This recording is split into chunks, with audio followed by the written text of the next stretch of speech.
بسم اللہ الرحمن الرحیم۔ السلام علیکم ناظرین، پیس اینڈ پیس چینل میں خوش آمدید۔ جو بھی اس ویڈیو کو دیکھ رہے ہیں، سن رہے ہیں، اللہ تعالیٰ سب کو سلامت رکھے، سدا آباد و شاد رکھے، آمین آمین ثم آمین۔ دیکھیں ناظرین، اللہ تعالیٰ نے ہمیں حلال رزق کھانے کے بارے میں بتایا جی، اور حرام سے ہمیں منع کیا، اور حرام کیا ہے اللہ تعالیٰ نے مردار، لہو اور سور کا گوشت۔ بالکل۔ ناظرین دیکھیے، کچھ لوگ اپنی طرف سے یہ بول دیتے ہیں کہ یہ حلال ہے، یہ حرام ہے۔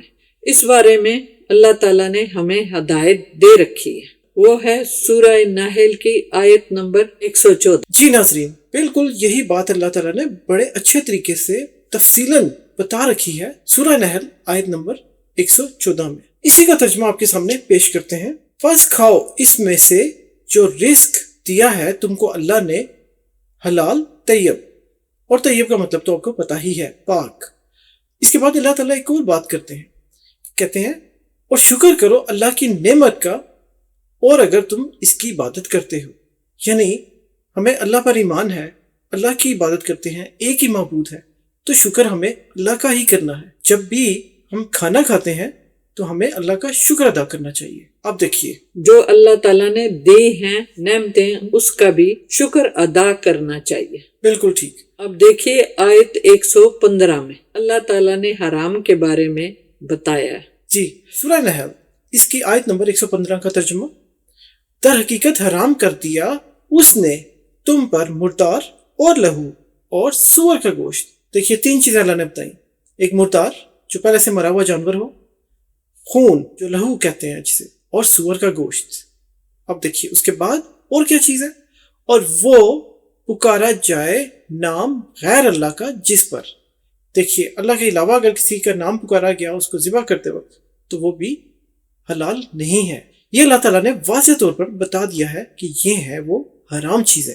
پر اب دیکھیں اللہ تعالیٰ نے اور بڑی اچھی بات بتائی ہے، جس کے ساتھ کوئی حادثہ ہو جاتا ہے، کسی مشکل میں ہو یا کسی ایسے حالات میں پھنس گیا اور اس کے پاس حلال میسر نہیں ہے اور مجبوری ہے، اور وہ انسان مجبوراً ایسی چیزیں کھا لے جس سے اللہ تعالیٰ نے منع فرمایا، تو اسی بارے میں اللہ تعالیٰ نے اسی آیت میں بتا رکھا ہے۔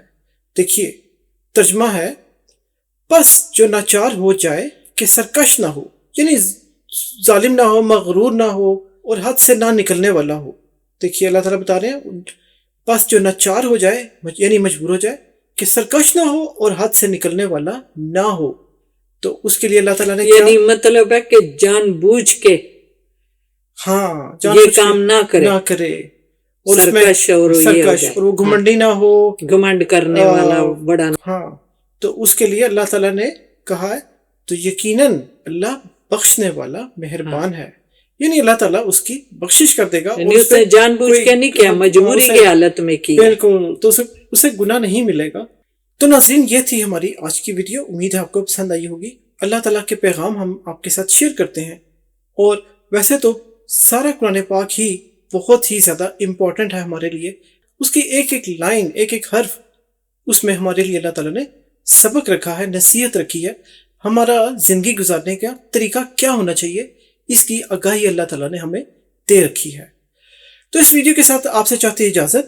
اللہ پاک ہم سب کو بری گھڑی، برے لوگوں اور بری نظر سے ہمیشہ محفوظ رکھے۔ اس دعا کے ساتھ آپ سے چاہتے ہیں اجازت۔ اپنا بہت خیال رکھیے گا، ملیں گے انشاءاللہ ہم آپ سے اگلی ویڈیو میں، تب تک کے لیے ہماری طرف سے خدا حافظ۔ اللہ حافظ۔